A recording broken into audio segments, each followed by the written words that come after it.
Hello, everybody. I've decided to do a video because I'm going to say some things that some might find controversial, and I don't want to be hiding behind my keyboard to do that. And if you see me looking this way from time to time, I did write down what I was going to say so I don't get too far off track and drone on for hours. So that's why I'm looking over here.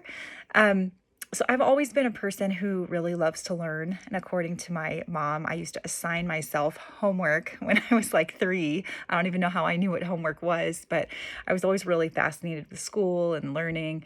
And over the years, that passion has really been challenged over and over again by many, many unsupportive or need thwarting environments, as Ryan and DC describe them. I've also had my share of learning experiences that were need supporting environments as well. Otherwise, I wouldn't have made it this far probably, but arguably those are less interesting to talk about. So what I want to focus on in this discussion here today, and this is the potentially controversial part, so buckle up.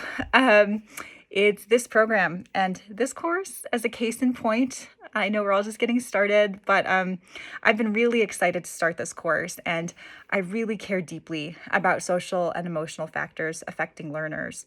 I teach exclusively international students who do not have English as their native language. So there is a lot going on there culturally, linguistically, psychologically, politically, in some cases these days. So it's a whole thing. So this is an area I've spent quite a bit of time thinking about, studying, learning about. I'm always eager to learn more about ways to support my students. Last week, I went to a university-wide event, a conference about student success and how to foster belonging and motivation across fields and disciplines for all of our students. So this matters to me very much. Plus, this is the last content course in our program before we embark on our capstone journey. So this is a really big deal, and I'm really happy to be here. But I logged into the course the other day to check out the syllabus, and the first week's content, and my heart sank. Why, you ask? Because I saw the familiar post in the discussion by Thursday and respond to your peers by Sunday instructions, and I was like, oh, not again. In the Ryan and DC book on page 8, this is a quote. They say, the development of capacities for self-regulation and volition as expressed in persons who can openly experience events and reflectively and congruently choose and regulate behavior is nonetheless highly dependent on supportive social conditions. These self-regulatory capacities are vulnerable to need-thwarting social contexts, which can foster more controlled and defensive functioning and hinder capacities for autonomy and integration. And I feel like I am operating a little bit in a defensive way every time I see that post by this day, respond by this day. And, there are a lot of ways that I believe this type of exercise doesn't really serve the learner as well as it could, such as not promoting authentic engagement, losing the momentum of a discussion because you have to keep going back to check whether anyone's responded, and trying to determine if you're actually responding to your classmate or ChatGPT or something else. And then if you do reply and you do ask questions, if the person has already done their required posts, then chances are that discussion is just going to be left hanging and it's going to die. And, as somebody who likes to engage, who likes to have that back and forth and the debate and the generating of ideas, I just feel like it makes the discussion lose momentum. Plus, it doesn't always align with all of Noel's principles of andragogy, notably self-concept, since this exercise doesn't really allow for self-direction or autonomy.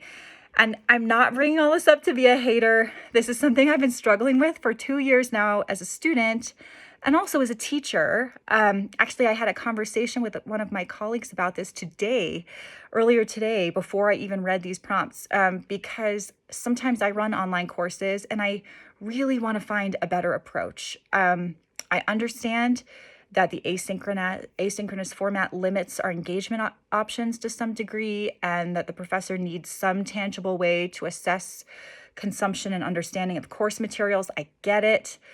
But I just believe in my soul after 12 courses of this that there has to be a better way.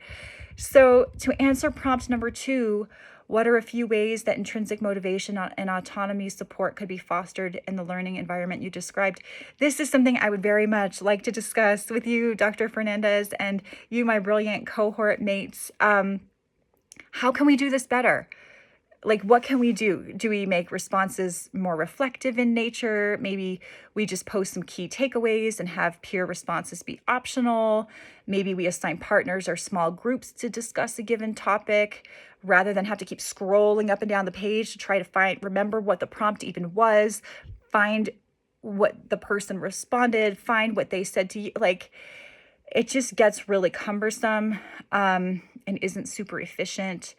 Maybe assigning certain people to like teach on certain topics or summarize different papers. I don't know. I don't have the answers here, but I'm looking for them and I'm open to ideas. And I really want to talk more about this with you all because this is something actively in my life, school-wise, professionally, that I'm thinking about a lot and dealing with. And there just has to be a better way. So thank you in advance for listening if you've made it this far. And yeah, talk to y'all soon.